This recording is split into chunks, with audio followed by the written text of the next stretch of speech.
The funding for this video is provided by the amazing members of our Patreon. Also contributions from viewers like you. Thank you. Yeah, I started from PBS Kids. What you gonna do? Fight me? Anyway, roll the video. One of my favorite pastimes is watching videos about fandom drama on YouTube, and I find it extremely interesting how a piece of media can have so much drama surrounding it by people who have nothing to do with the creation of said media. Literally, one of my favorite pages on TV tropes is why fandom can't have nice things. But I realized something. Plenty of the videos I have seen about the subject of fandom racism have been made by non-black creators. And when I decided to search up fandom on YouTube, the only black creators who popped up were my love Veritas Joe and the great Shakespeare. So I decided to ask my followers this question that I already knew the answer to. Do you feel like there's a double standard when it comes to fandom related content on YouTube? That double standard being black and non-black creators. I gotten 20 responses and they all said yes. This contributes to why black people feel as if they're not seen in nerd spaces. I added this to the ongoing file I have on the subject of fandom racism. When I realized that this has been going on, along with the recent experience of fandom racism at a fan con I attended, I realized, I've been new, but gotten more to add on to this fuckery. Fandom racism isn't just one thing, it's multiple different factors to it that just reminds us that something that is supposed to be so fun has been ruined by white supremacy.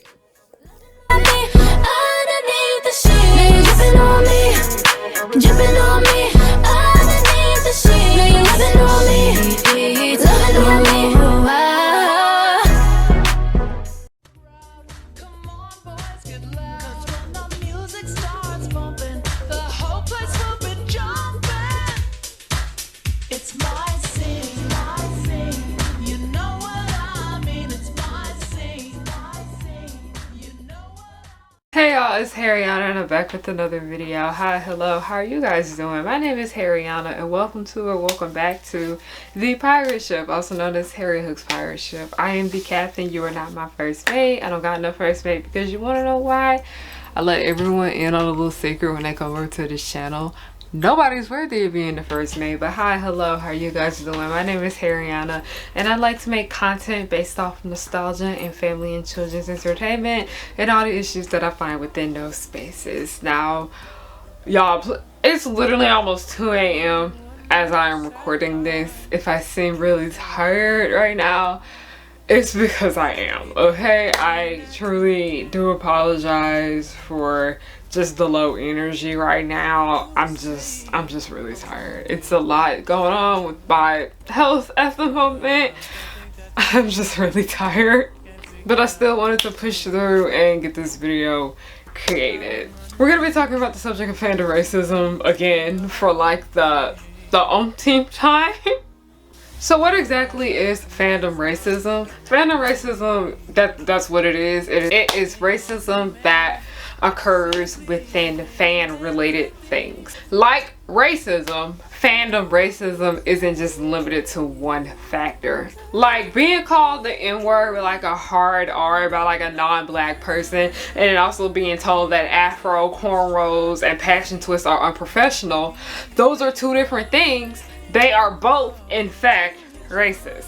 Now, fandom racism is included but not limited to harassing black cosplayers when they are cosplaying as non-black characters, harassing black cast members on the TV show and or movie, using slurs and offensive terms when it comes to expressing dislike for a fictional character of color, whitewash fan art of characters that are obviously not the color of my palm, defending white characters when they are clearly in the wrong, defending white characters specifically when they are in the wrong with a person of color being involved, getting angry when a black woman or a non-black woman of color dates a white character, getting angry when black fans point out issues within the media that they are consuming, being nasty towards black people at cons, white people not caring to go to diversity panels at cons, telling black people they're overreacting when they try to determine what is racist and what is not, and white people literally doing blackface when they are cosplaying as black characters. All of these things fall into the category of fandom racism, and that's not even all. One of the most irritating things about being a person of color in fandom, specifically a black woman, is that whenever we speak up and speak out about issues that we find within media, there's always some white person there trying to make up an excuse for the said issue. And the Tina Snow, this Megan Thee Stallion fan blog that I really do enjoy on Tumblr, they said it better than I could have. White people on here and white fans in general need to realize how frustrating it can be for people of color in fandom spaces.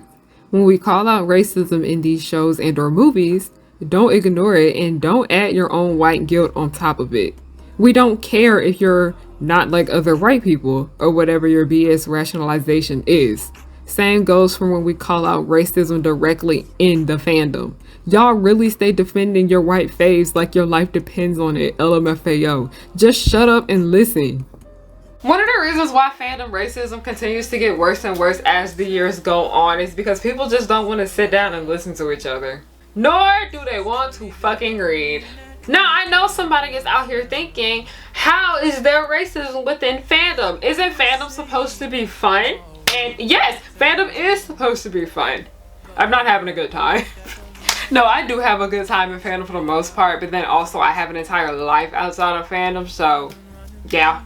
Now you're saying, how could there be racism involved in something that could be so fun? And the answer is that America and a lot of other places in this world were built off racism. American media is popularized worldwide, and anti-blackness is a universal thing. It's not just an American thing. It's not just a European thing. Anti-blackness is everywhere. Racism affects nearly everything in our society today. No, you think I'm lying? I'm really not. Black people in America, my black ass is African American.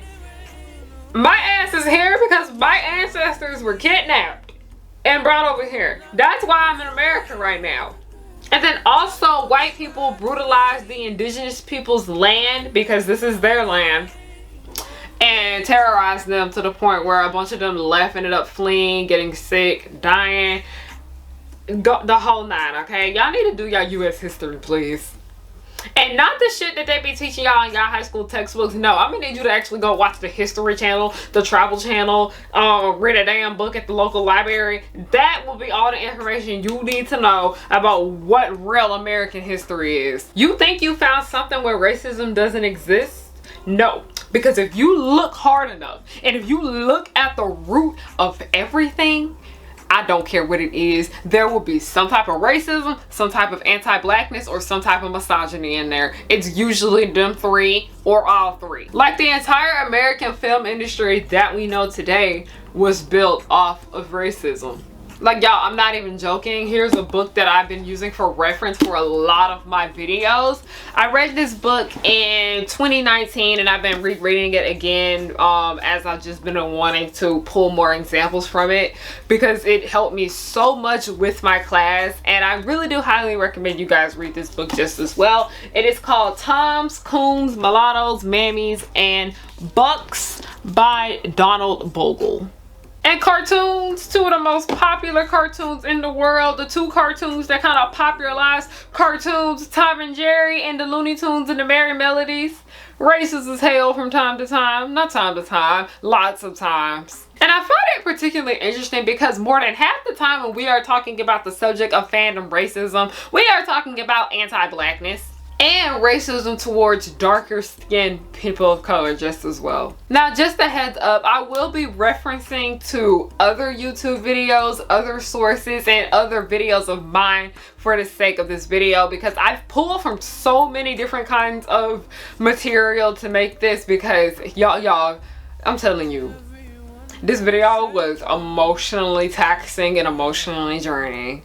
And also, by the way, I will only be talking about fandom things that I am aware with, specifically TV shows and movies and all that I know of, because I don't want to sit here and talk about something that I don't understand, because plenty of y'all have been hitting me up about the racism with the Star Wars fandom and whatnot, and there is already content on YouTube about that. Princess Winx posted a good video about it, I think about 2 years ago.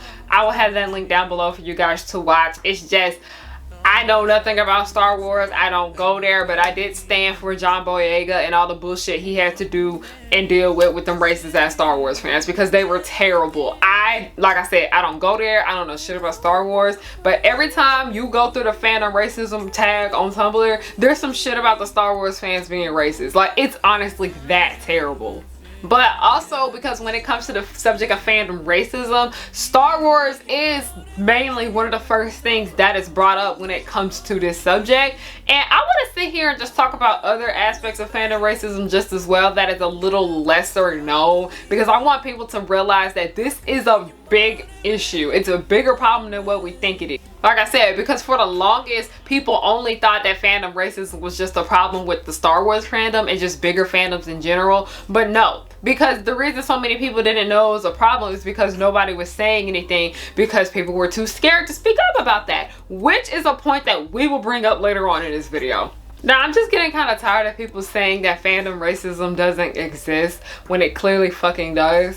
If it doesn't exist, why are there numerous Tumblr blogs dedicated to that subject? Why are there many Tumblr blogs, including my own, that have been reporting on the subject for years? There's literally a blog called Fandom Hates People of Color. And it's true, they do. Fandoms Hate People of Color is a place for people of color to come and vent about racism in the media they watch and the racism in fandom. We do our best to tackle the issues that arise from the presence or lack thereof of non-white people in the media. If you want us to see something, we track the tag hashtag Fandom Hate People of Color. And by the way, most of these blogs that are about fandom racism and are dedicated to, you know, protecting and praising people of color within fandom are usually ran by Black people and other people of color just as well. So that's just something to keep in mind. But the most annoying thing about this is that these people, the affected group, when they speak up and speak out on these issues, they're told to shut the fuck up. So let's go ahead and get into details about what this fuckery is, okay? So all of y'all will be aware of how awful this is before anyone tries to say anything. Now is not the time to sit down and try to defend white supremacy. Now is the time for you to sit down, shut the fuck up, and listen.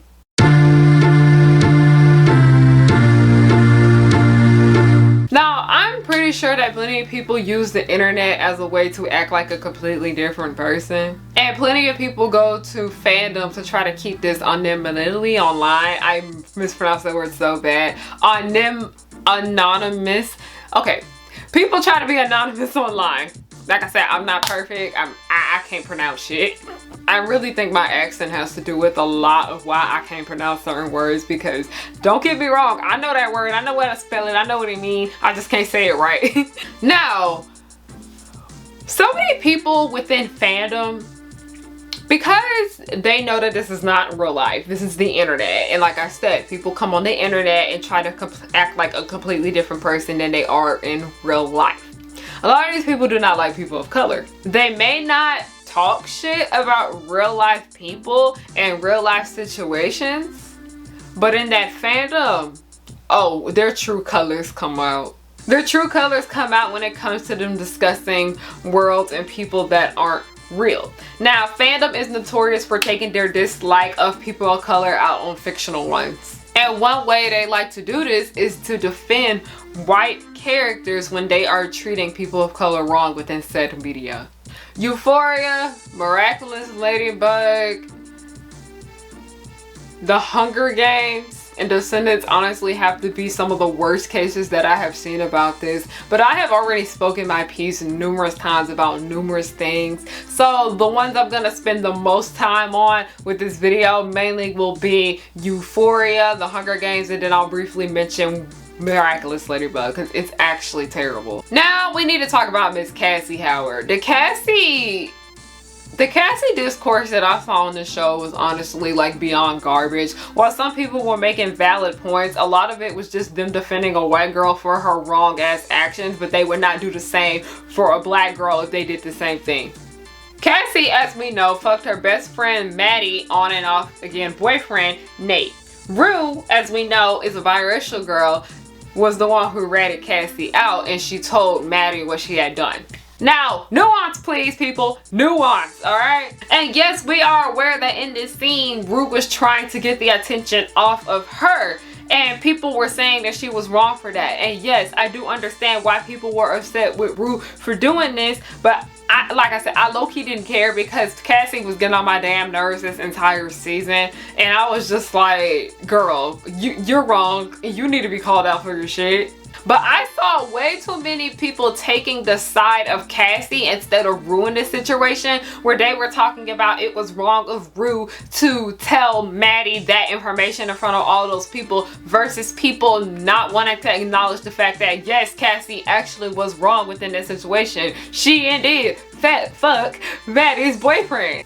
Well, on and off again boyfriend. They were broken up at the time period, but you don't do that. One thing a lot of people forget in this situation is that Maddie and Rue are friends. And mind you that both of these girls are girls of color. Maddie and Rue are both friends. So Rue would low-key be being a bad friend if she didn't tell Maddie what she had saw. I was just so ready for Euphoria season 2 to just be over because I was just getting so tired of the discourse and it was extremely draining to see so many bad takes at one time. Like, are we watching the same show? Like, there's numerous people on YouTube defending Cassie for her horrible ass actions. Like, it's one thing to acknowledge that she has daddy issues, but it's another to just defend her for fucking her best friend's boyfriend. Like, I just couldn't get that part. Yes, Cassie got daddy issues, but so many people within fandom treat her like a baby, like she's not aware of what she's doing. Cassie did not have to fuck Nate. Okay? And yes, I understand that she was drunk that night, but what her and Nate done was consensual. And then the second time she was willing to fuck him, she was sober. She's wrong. That altercation right there was not the biracial black girl's fault. It was her fault. Moving on from Cassie, we need to have a discussion about Rue, because I am never going to let y'all down about what y'all did during this time period. And part of that reason had to be was because I understood the pain. It was terrible, y'all. Too many people were comfortable with saying that they didn't care and were okay with seeing black children die. Plenty of them literally said they didn't care about Rue dying, nor was her death that sad because she was not a little white girl.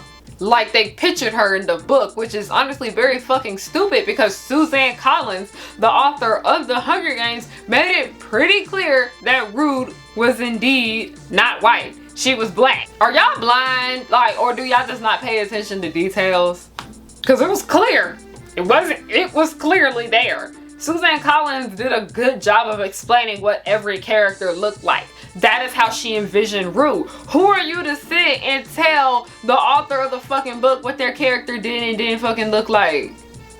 Rue was black. And yes, there was a colorism issue within the film, but that's not what we're talking about right now. Rue was never white. One thing I just can't stand about, like, you know, the book community is that so many of them assume that if a character is said to have dark skin or tan skin or whatever the fuck, they assume that they're like dark like Kim Kardashian. And mind you, Kim Kardashian is a white woman that tans. When white people read books and they see that a character is said to have dark skin, they assume a white person that just tans a lot, and that's sad. Rue was never white, ever. But so many people saw Rue as a little white girl because they see white as the default. Which I understand because, like I said, let's bring nuance to this. When you look at all the books that we were required to read for school, a lot of those stories were about white people.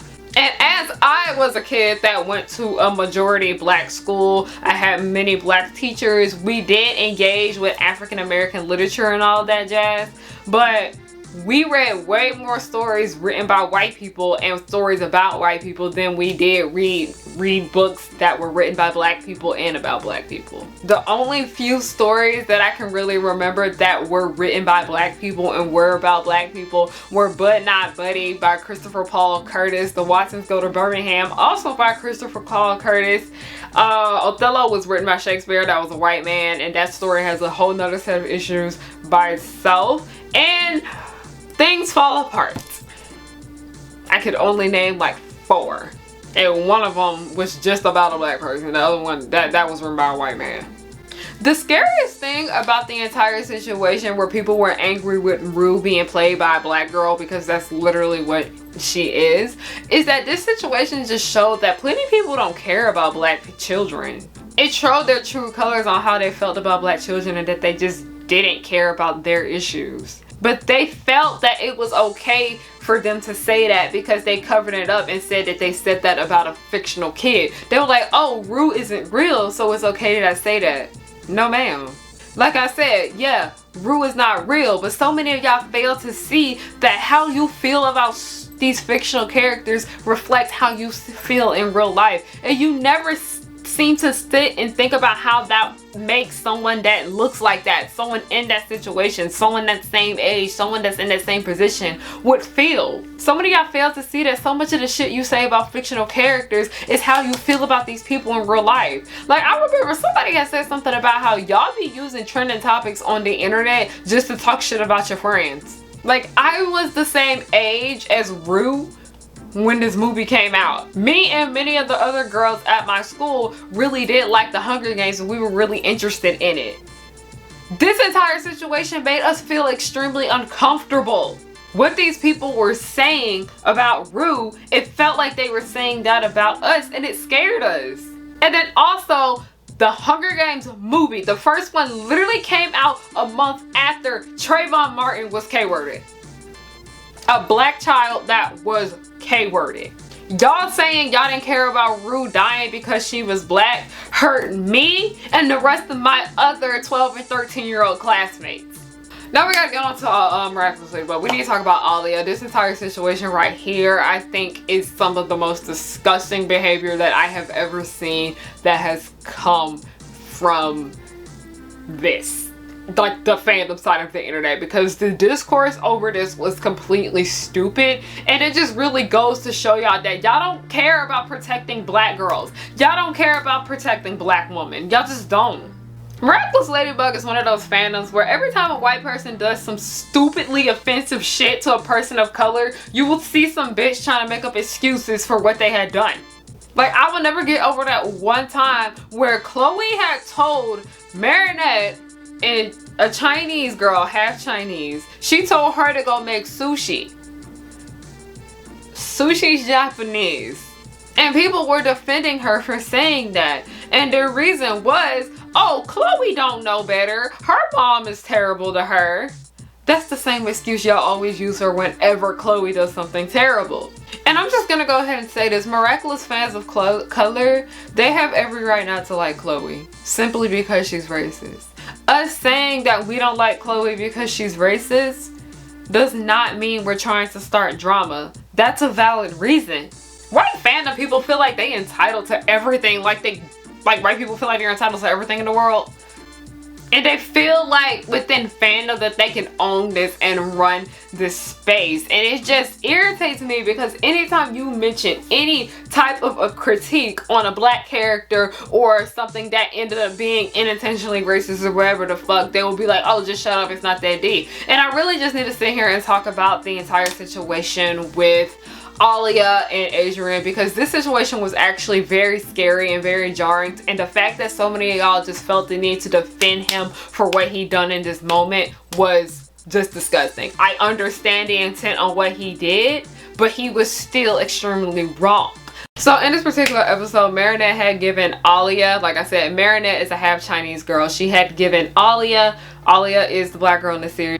Okay, so I felt the need to put this insert in here because I'm just so sick of getting this comment in my comment section. Alia is not Indian. She's not. The people behind this show never said she was. Okay? Her family, they are all named after black musicians. You can check the facts. They are there. She's literally named after the African American singer Aaliyah. Aaliyah's not Indian. The people behind the show never said that. Some fan made that shit up and everyone ran with it. You got it? Alright. Also, I need to make another insert because all of them are named after black musicians except for Nora.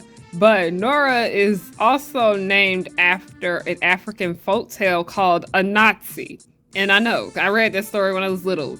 Where are y'all getting this? They're Indian people. Those are black people. She has given her miraculous for that weekend because she was going to be out of town. So she needed to be Ladybug because there was crime coming. Aaliyah turned herself into Ladybug. She used Marinette's miraculous to be Ladybug.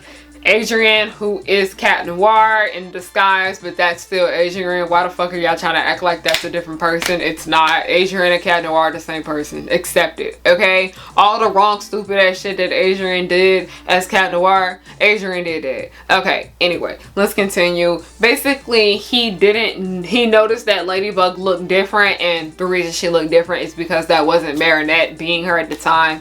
That was Aaliyah. He hit her, he tried to K-word her, and the only thing that Aaliyah could do in order to make sure she didn't die in that moment was to fight him back.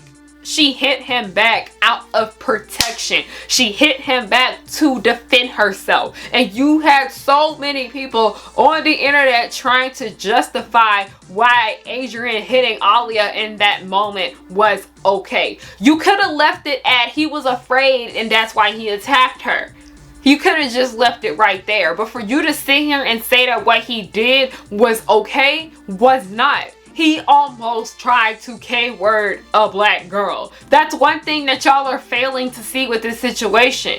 I'm not saying that you have to hate Adrian. I don't hate Adrian, but in this moment, what he had done was wrong. It's not hard to admit that your favorite white character did something wrong to a person of color, because that's not the first time that he has hurt a black girl in this series. No one is trying to start drama by pointing out how Miraculous uses race in very weird ways. And you understand the intention of the scene. Yes, we see that he was just nervous, he was scared, he didn't know who she was, and that's why he did that, and she retaliated and defended herself because that's what she could do in that moment. But people were getting angry with the fact that she defended herself against him. She was not going to just sit there and take it. Like, that's one thing that I can't stand about, like, just everything, especially when it comes to black women. People get angry when black women fight back. People get angry when black women speak up and stand up for themselves and whatever the fuck and don't take shit from nobody. Y'all expect us to sit down and just let everybody beat up on us, let everybody shit on us and this and that and the third. Y'all just want us to sit here and take it because you're like, oh, you're strong enough to handle that. You can take this. I'm sorry, y'all, but black women, we're fragile just like everyone else. We break down, we get angry, we need to stand up for ourselves. We have to hit somebody if somebody's trying to put their fucking hands on us. There's nothing wrong with that. Aaliyah doesn't need to be fucking strong and take everyone's bullshit all the time just because she is black. In that moment, she was about to be hurt and she needed to defend herself. There's no need to defend Adrian for almost trying to hurt her, because he did hurt her badly and she defended herself.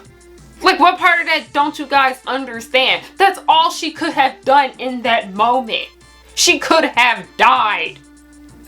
Y'all are not smart, alright? But like I said, so many issues within fandom really do reflect real life issues, because it's draining being a black woman. It's draining always having everybody on your ass and on your neck for no matter what you do. And then they get upset when you break down and cry. They get upset when you scream at them. They get upset when you yell and this and that and the third. But I'm like, you don't seem to look on the other side of the picture. You don't seem to understand that what y'all are doing, you're brutalizing them. Like,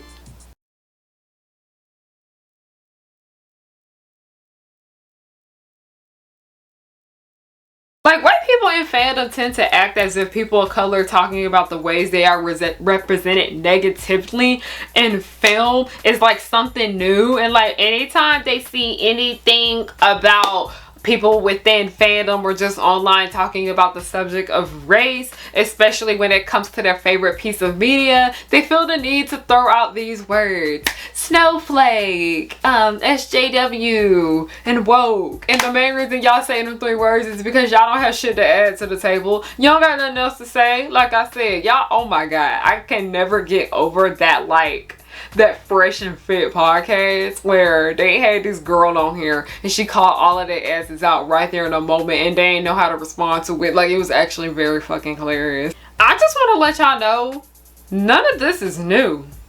Why are y'all trying to act like people critiquing race and diversity and just issues in general within media is new? It's not. Colleges and universities always use examples from television and movies for their lesson plans.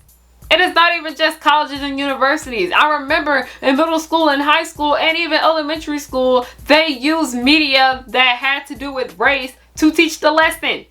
Now, here's an excerpt from Toms, Coons, Mulattoes, Mammies, and Bucks that I just want to read to you guys about the controversy when The Color Purple was released. Now, before I begin this reading, I do want to make it clear that Tom, Coon, Mulatto, Mammy, and Buck are all racial slurs towards Black people, specifically African American people. So please keep that in mind if you do want to read this book. It has a lot of great information within it. And then because, you know, Coon and Mulatto are 2 like more known racial slurs, that's the reason why I blocked them out on the screen. So let's begin. The Color Purple met with mixed reviews. Critic Rex Reed hailed it as a noble, compelling, powerful, acted, magnificently photographed, richly textured film of heart-rending impact. But in the New York Times, Vincent Canby wrote, "It makes you laugh, it makes you cry, it makes you feel a little bit of a fool for having been taken in its calculated, often funny effects." Variety said it was overproduced, overmanipulated, saved by outstanding performances. Within the Black community, the reactions were heatedly mixed. The NAACP protested against the film's depiction of Black male characters. In the New York Daily News, Black writer Earl Caldwell said that Black men saw red over the film. The Washington Post Black columnist Dorothy Gillum, however, wrote about the purity and depth of love expressed in the movie. In newspaper articles about country as well as the television programs as diverse as the Today Show and Donahue, The Color Purple was discussed and debated. The Color Purple is a movie that I do have my opinions on, very strong ones. But what that author said about the movie was completely valid. This is one of the first pieces of media where we got to see that Black men do be treating Black women terribly. This was something that was often overlooked and wasn't getting attention.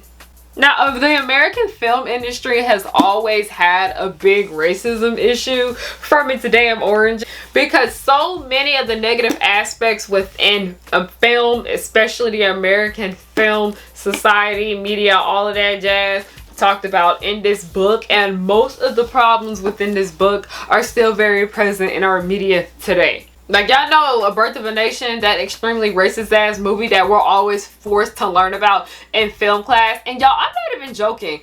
I have taken numerous courses in college, and while The Birth of a Nation seems to always come up in my film studies classes, it comes up in my history classes, it comes up in my African American studies classes, and it also comes up in my English classes just as well. Like, you can't escape this movie. Like, we're forced to learn about it because of, one, the controversy, but also the impact that it had on the media that we still consume today. Here's another section of the book that I want you guys to hear, specifically about The Birth of a Nation. Influential and detrimental as the Griffith Blacks were to be for later generations, they were not meekly accepted in 1915. The Birth of a Nation's blackface baddies aroused a rash of hostilities. As the film's New York premise, the NAACP picketed the theater, calling the movie racist propaganda. Later, the Chicago and Boston branches of the NAACP led massive demonstrations against its presentation. Other civil rights and religious organizations were quick to protest. Race riots broke out in a number of cities. Newspaper editorials and speeches censored the film. Black critics such as Lawrence Rhetoric said it glorified the KKK, and Rhetoric added to the film's intimate success was at least one factor contributing to the great and growing popularity the organization enjoyed during this period. In the South, the film was often advised as calculated to work audiences into a frenzy. It will make you hate.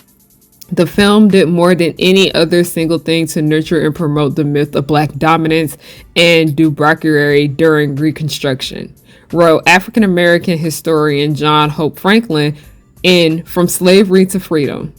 Lynching and other forms of violence increased. Ultimately, The Birth of a Nation was banned in 5 states and 19 cities. The anger and fury did not die in 1915 either. The film was reissued at regular intervals in later years. At each reopening, outraged moviegoers, both black and white, vehemently opposed its showing. In 1921, The Birth of a Nation was attached as a part of a Southern campaign to stimulate the KKK, which it had already done. The Museum of Modern Art temporarily shelved the picture in 1946 because of the potency of anti-Negro bias, which read the museum press announcement, exhibits it at the time of heightened social tension cannot be justified. The 1947 revival of the movie at the Dixie Film Exchange was blasted by Civil Rights Congress and the NAACP picketing the New York's Republic Theater where it had been shown. It brings race hatred to New York City, said the NAACP Secretary Walter White, and we don't want it here. The Progressive Labor Party led demonstrations against the film during the following year. In 1950, there was renewed outcry when word leaked out that a Hollywood company was remaking the movie in sound. The remake plans were quickly aborted and were the 1959 proposal to present it on television. As you saw, that was criticizing the portrayal of Black people within that movie, and I would like to make a note to you guys that The Birth of a Nation was a film that came out in the 1910s, specifically 1915. People at this time period, one, were openly racist and expressed how much they loved the film, but then there were also people there at the same time that expressed how much they hated it. Because you want to know why? The Birth of a Nation is amazingly racist. And y'all know that movie that Disney keep trying to act like they didn't make, the Song of the South? Y'all, there's bootlegs of Song of the South everywhere. There's still Song of the South things within the park. And I know how more and more people have been talking about the controversy and the issues that surround Song of the South. Like Disney adults not wanting to accept the fact that Splash Mountain is going to be gone because it has a very racist history behind that. You know, Disney is trying to do better about their company's racism. They're not doing the best, but at least they're trying. You gotta give them an E for effort. I just want to let y'all know, because people were like, why y'all want to get mad about Song of the South now, this and that and the third. The Song of the South discourse is nothing new. This has always been here. James Baskett was awarded a special Oscar for his performance, and Song of the South didn't yield its producers a profit. But the movie was criticized. The Manhattan Council of the National Negro Congress called on the people of Harlem to run the picture out of the area, then out of New York State. The NAACP joined the criticism, insisting that the movie gave an impression of an idyllic master-slave relationship, which is a distortion of the fact. Song of the South glaringly signaled the demise of the Negro as fanciful entertainer or comic servant. The towering, eccentric billboard figures had at least been cut down to cheap comic book size. Neither the songs nor the servants had worked. Afterwards, Hollywood ignored them both. Like Birth of a Nation, the NAACP was on that ass when it came to Walt Disney making Song of the South. Now, I just want to bring my friend Tirrrb on here because I just need him to come and talk to y'all about why Black people critique the media that we have and all of that jazz. Just take it away because I'm tired of... Now, come on. Hey, it's tirrrb, summoned from the 6th-dimensional void of inclusivity by the lovely Harriyanna, who I ride on the shoulders on akin to Ash and Pikachu. Wait, I thought I was your Pikachu. Shut up, don't do this when the cute women are around. Okay. Anyways, there exist definite problems in the anime and cartoon community. Problems pertaining to, the hatred of niggas. Specifically when black creators voice their opinions on black characters being how they're presented, drawn, or stereotyped. Backlash is almost always inevitable. Hey, Harriyanna, shouldn't you be happy that there's more black people? Hey, Harriyanna, I actually really liked this character. Hey, Harriyanna, just because you don't like the character doesn't mean they're a negative portrayal of black people. It's time to separate the right opinions from the white opinions. Now to the white community. I sympathize. I sympathize with you, vanilla velociraptors. I sympathize.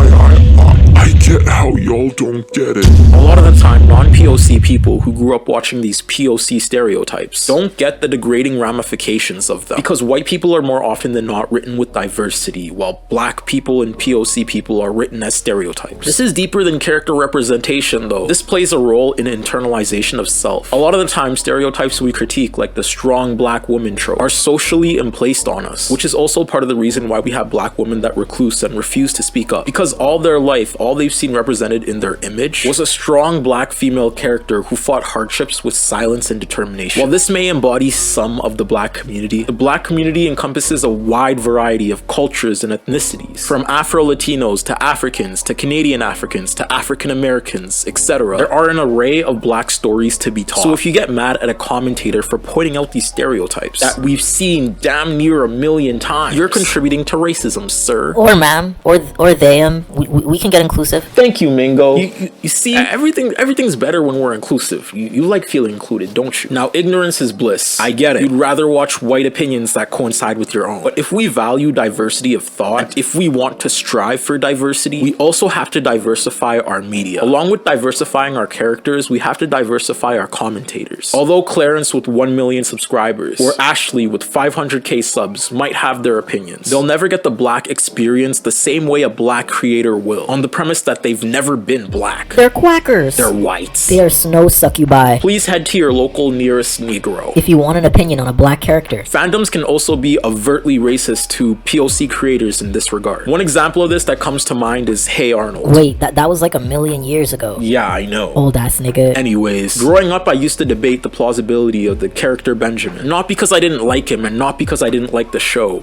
On the contrary, the show was amazing and Benjamin is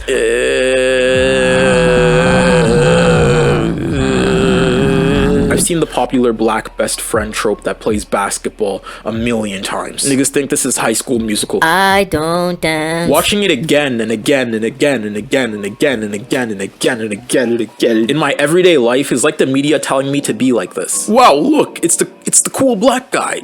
Don't you want to be like the cool black guy? Be the cool black guy. I don't know about you, but personally, I'm done putting up with stereotypes because of the restriction of character that it brings. I'm a cool black guy, of course, but that's not all I am. I'm an 8-ball player. I enjoy playing chess. I like volleyball. I like reading manga. I do dance. I listen to Black Texas Country. I play League of Legends. So you're a virgin? You're not helping my case here. Anyways, let's strive for inclusivity in our critiques of media. In order to make media more representative of the black community, along with diversifying our media, we have to diversify our commentators. Along with watching things like Encanto, Black Panther, Into the Spider-Verse, Owl House, watch black commentators like Harriyanna and Toonrific Tariq and Joey. I love Joey. Although we've never talked to Joey. What's wrong with you? DM me. Be an ally for once, you mayo marauder, you vanilla villain. Oh, you Caucasian cauliflower. Till then, I'll see you next time.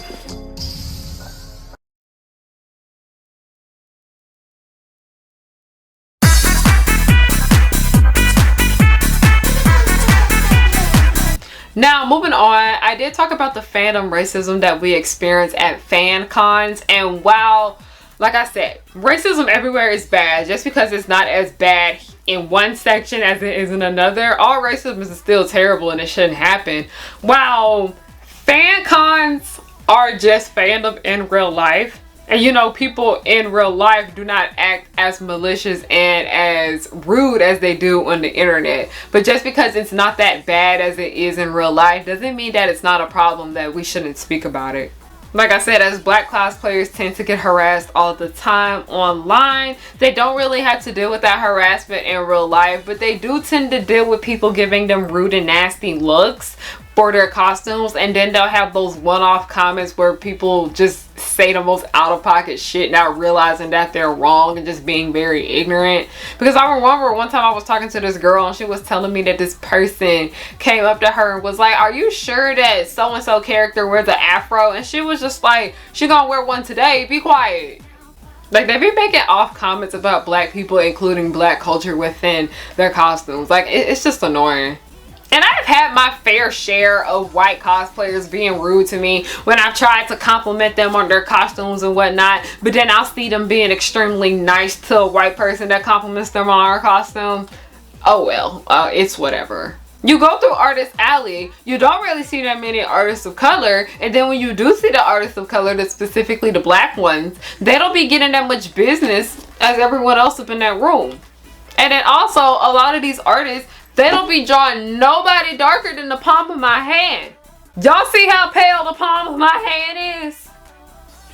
And also, when panels make it clear that the subject is about diversity and just blackness and representation, or even just a black piece of media, most of the people that show up in there be people of color, and white people are the least amount of people within those rooms. While yes, those rooms usually do fill up and they're full and they have tons of people in them, white people are the minority in that room at that time period. While fandom racism in real life at fan cons isn't as intense as it is on the internet, it still makes us very uncomfortable. But part of the reason why we don't really say much of anything is because, you know, black people, we're afraid of making a scene, and we don't want to be seen as loud and rowdy and this and that and the third, because a lot of us, you know, a lot of these cons are ran by white people, and we don't want to do anything that will get us kicked out, and we're very nervous and this and that and the third. And so many white people just still aren't used to the fact that they're not the only people that are engaging in nerd media. Black people are nerdy. They're gonna show up to these spaces because a while ago they didn't. And in the more recent years, I'd say like the last 10 years, that's when we've been seeing more and more black fans show up to these events. Because for so long, a majority of the people who attended cons were white. A majority of the vendors, a majority of the people in Artist Alley, a majority of the panelists, a majority of the guests were white. And I've been to cons before the pandemic, and let me tell you, you see way more black people at cons now than you did 2 years ago, okay, before Miss Rona hit. And also, another thing I would like to add is that you see more black cosplayers now than you saw in the past before Miss Rona hit just as well. And you know, with the rise of more black people being within fandom spaces, including being at in real life fan conventions, there's gonna be some kind of issues there. And the issue results in just white people not feeling comfortable being around black people. And that is why we have to create our own spaces.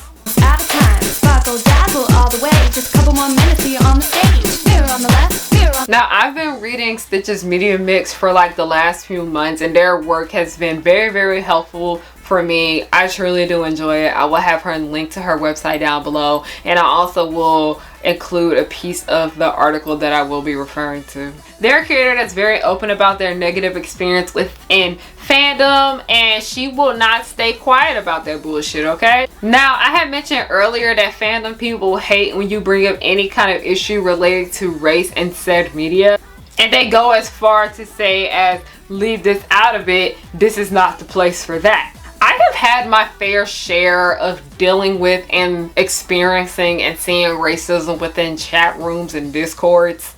I said this once and I will say it again. I was in this Star versus the Forces of Evil chat.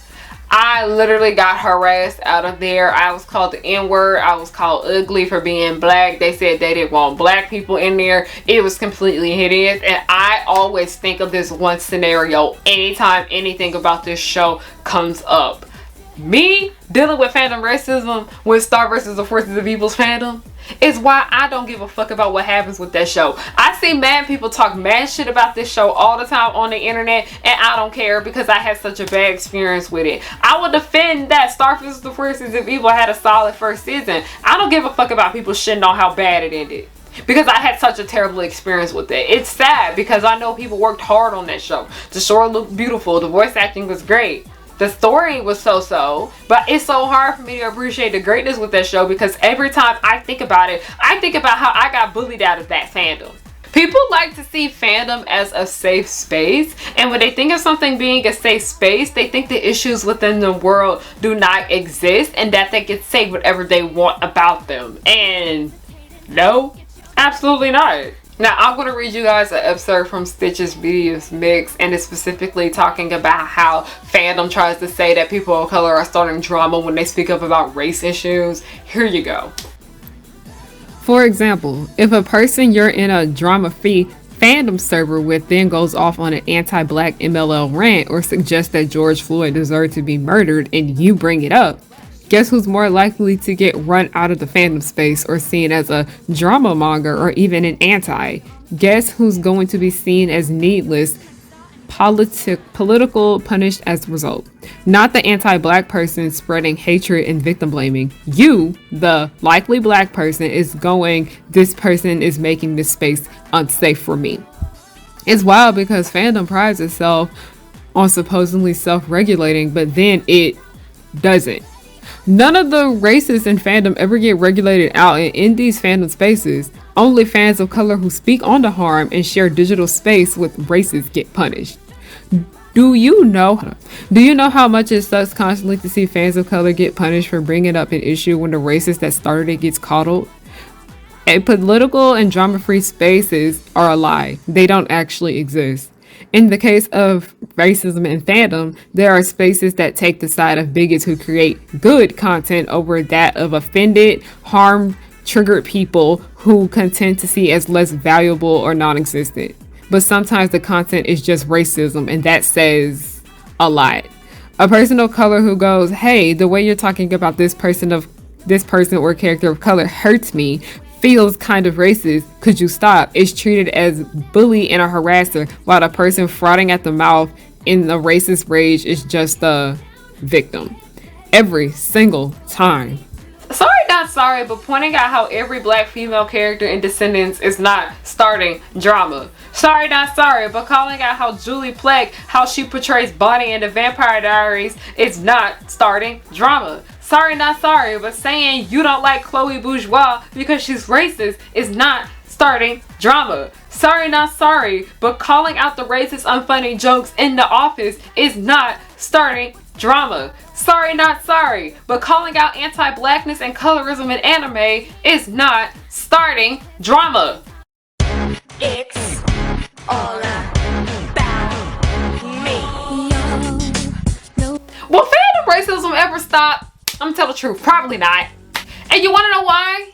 Because racism everywhere has not stopped. We have come so far, but we got so far to go, and I quote that from one of my favorite movies of all time called Hairspray. I'm pretty sure a lot of you guys have seen it. If you're a theater kid like me, you've probably seen Hairspray, and you've probably seen it numerous times just as well. And if you are a black media studies expert, this is a movie that I highly recommend you guys see. You know, it's covered up to look like it's just a dance flick. It's actually a movie about racism in America within the 1960s. And the movie covered the subject of black people not getting the credit they deserve when it came to entertainment, segregated schools, black and whites not being on TV together at the same time, and interracial relationships. And when you look back at Hairspray, you'll be like, oh, this is nice, this is great, because a lot of the issues within the movie aren't really that much of problems within American society. Well, more popularized American cities today. There's still issues in like rural areas and whatnot, but I'm talking about, the big populated cities where everybody lives and they're very diverse. But no, racism is not gone. Racism has showed up in different ways. You want to know why? Because white supremacy is rooted in everything in our society, and it's pretty hard to escape it because it creeps up everywhere. Now, what we can do about this, okay, I just highly recommend everybody have a life outside of fandom. I do recommend it. I have one. It's great. You guys should get a life out of fandom just as well. Do not let this shit consume you. But also, black fans, black nerds, This is why we have to make our own things. This is why we have to create our own safe spaces, real safe spaces. Find, join, hell, even create your own Discord communities for people of color. And if you're black, make one specifically for black people, because you have to remember, anti-blackness is rooted everywhere. You have to make communities that are specifically for fans of color. And you also need to enforce rules. You also need to enforce boundaries, because Discord servers and communities that don't enforce rules, that's usually where so much racist bullshit takes place with them. And that's how they get away with that shit, because they think it's okay and no one's telling them that it's wrong. This right here is what I think has to be some of the most helpful when it comes to dealing with fandom racism. Like, you know, besides having a life outside of fandom, also when you engage within fandom, you engage with people that are like you. And by the way, black people feeling the need to make their own communities because they feel unwelcomed and safe in the other ones is not racism. Racism is the reason that they needed to make that safe space in the first place, and it's sad and it's tragic. I made this video because I didn't want to just keep giving out and recycling the same fandom discourse race aspects that we keep seeing. I just wanted to make this because I wanted you guys to see how much of an issue that it is. Because for the longest, Tumblr was the only place where I saw fandom racism got talked about. Because when you think of fandom, fandom is literally what dominates Tumblr. It's what ran the site. It's what got the site popularized. It's what got all the drama that started and whatever the fuck. Tumblr is a mess. But that is one of the places where fandom racism is one of the most prominent. And then you see it creep up on other places. You see it creep up on Instagram. You see it creep up on YouTube. You see it creep up on Twitter. And it's finally starting to get talked about over there and whatnot. And that's why people are getting angry about it. And people are getting more mad that people are finding out that this is a problem. It really is that bad. Because I remember for the longest on Tumblr when we will talk about fandom racism, as I mentioned earlier in the beginning of this video, people only thought that this was just a Star Wars problem. People thought that this was just like, you know, a Harry Potter problem. They thought it was just a Twilight problem. They just thought it was just an issue with super duper big popular stuff. But I was like, no, like a lot of like animated shows have very racist fan bases. Okay, the Avatar The Last Airbender fan base, colorist as fuck. Okay, Owl House stands have been openly racist. Amphibious stands have been openly racist. Total Drama stands have been openly racist. It's everywhere, and it's so sad because I remember I had mentioned this before because, like I said, every fandom, big and small, there has been some kind of issue with fandom racism. If there's fans within the space or there's just people of color within the media and people just critique their characters a bit, this shit is like universal and it's sad. And I remember people would hit up and be like, I am so sorry, I didn't know it was that bad. Y'all, it literally is that bad. Because when you sit and look at all the fandom racism bullshit, you will start to notice patterns. You will start to see that black fans and just darker fans of color, and just fans of color in general, not ones of just darker complexions, how they literally get bullied and harassed by people that don't even show their face to the internet. You see how black characters are always getting shat on no matter what. You see that these are the characters that get the least amount of fan edits, the least amount of fan material or anything. You go on the YouTube, like I mentioned earlier, and you look at fan related content and barely any of it, like the top videos,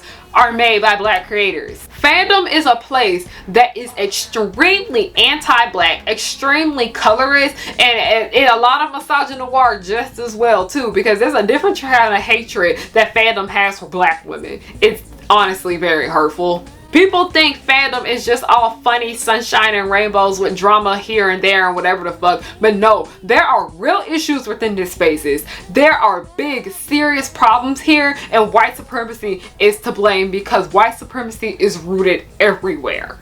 Like, y'all, I'm not even joking. We legit learned so much about this in my classes at school. Like, it's honestly so surreal. You realize that white supremacy has affected so much of our society. It has literally affected our languages. It has literally affected our literature that we engage with. It affects the stores that we shop in. It affects our cities, our schools, our neighborhoods. Like, this shit is actually rooted everywhere. And I kid you not, it finds its way to sink into every little thing, including fandom. People talking about fandom racism is not trying to start drama or cause problems. They're talking about something that needs to be spoke about because it needs to go and it shouldn't be here. Y'all are gonna stop trying to sit here and try to invalidate fans of color for talking about their experiences that y'all are causing them.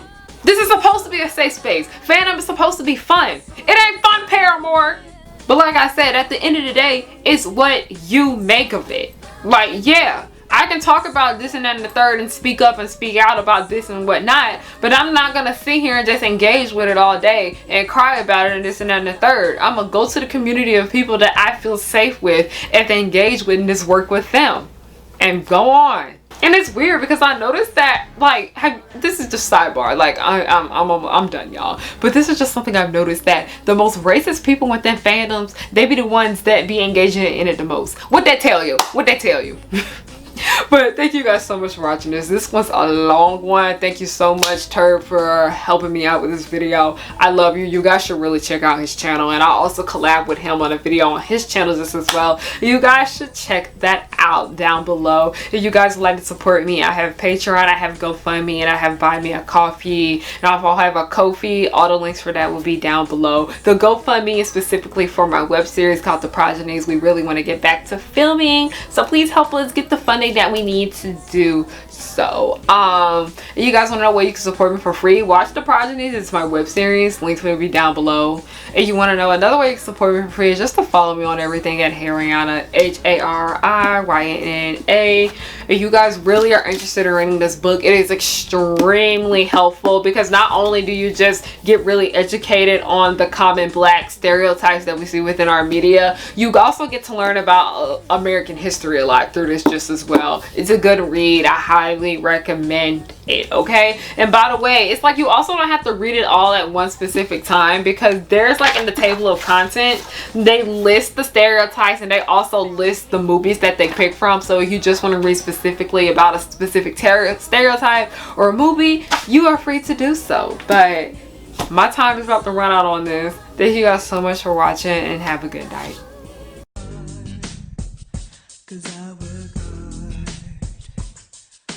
Get to this point in my life, I'm blowing up, so don't hate, just congratulate.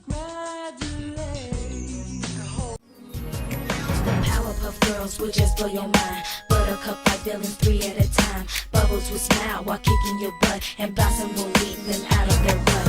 Cherish and Powerpuff, 2 of a kind. Both wanna save the world before bad times. From Townsville, Memphis, New York to LA, the Powerpuff Girls are just here to stay. They coming through and fighting, and everyone they shocking. You know no one can stop them all because of the chemical X. They coming through and fighting, and everyone they shocking. You know no one can stop them all because of the chemical X. They coming through and fighting, and everyone they shocking. You know no one can stop them all because of the chemical X. They coming through and fighting, and everyone they shocking. You know